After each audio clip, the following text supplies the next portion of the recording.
Enemies may be friends, and friends might in reality be enemies.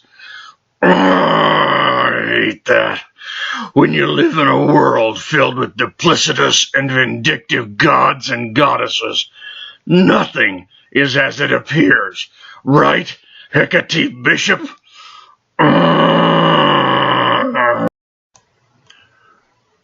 Truth or Lies, written by Hecate Bishop.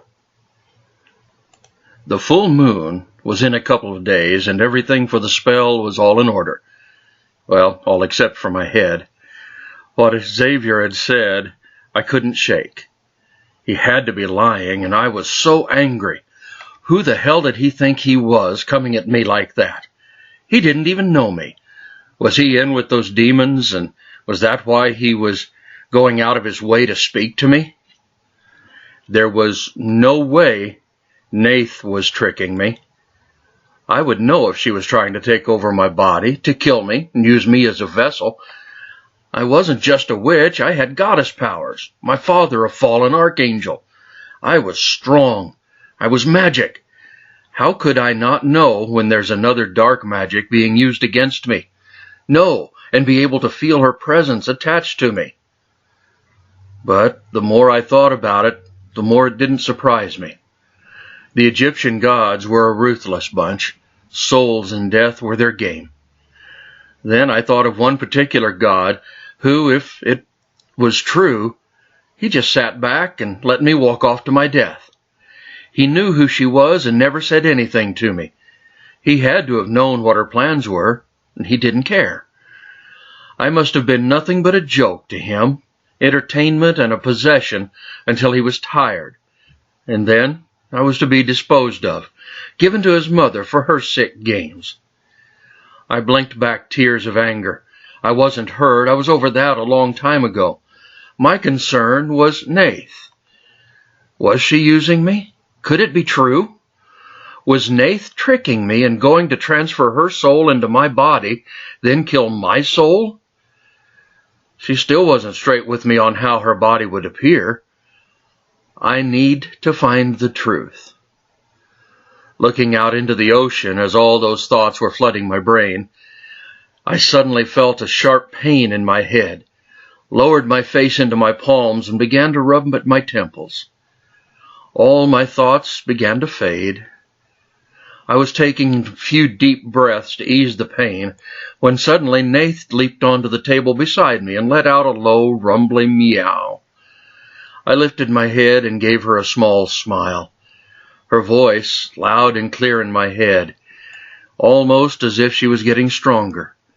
She would appear in my mind sometimes before I would let her in. Again, the pain surfaced, and I closed my eyes, hoping to lighten the pressure.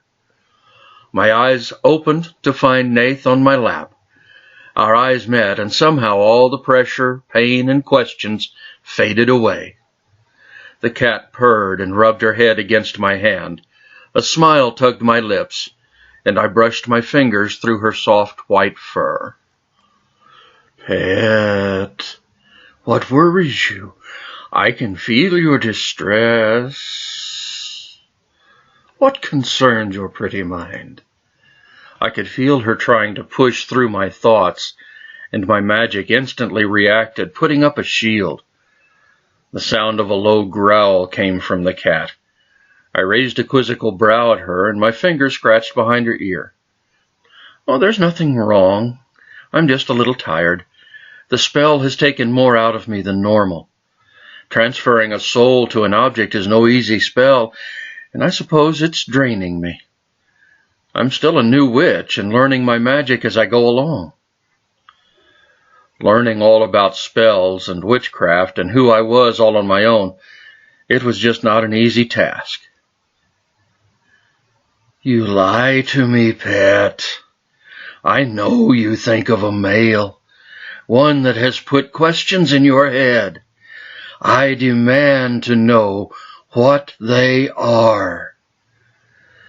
She spoke to me in a sharp tone, and my brows furrowed. How did she know? She'd never been able to invade my thoughts. I pushed my distress behind the shield. I couldn't have her reading my thoughts. if what Xavier said was true.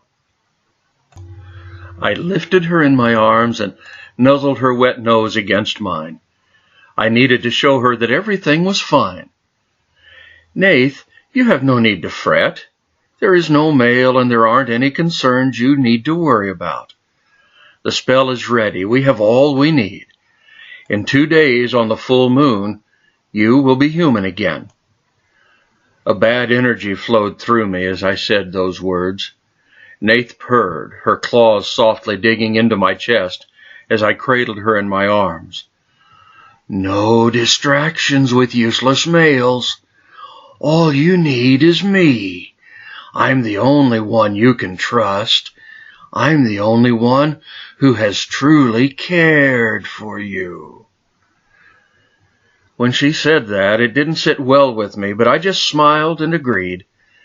It was true she had been by my side for the last year, and not just as a pet, but a friend, I thought. Was it all a setup from the beginning?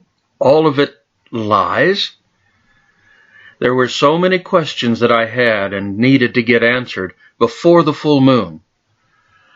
I had to go see Xavier again, if he would even bother after I basically told him to fuck off. A fake smile curved my lips. It is true, Nath. Without you, I would be alone and probably still miserable. I'm here for you as you've always been for me. Taking a deep breath, I stood with Nath cradled in my arms and padded inside to the kitchen, setting her down by her bowl. No more talk of negativity. We have to be clear of all the bad energy.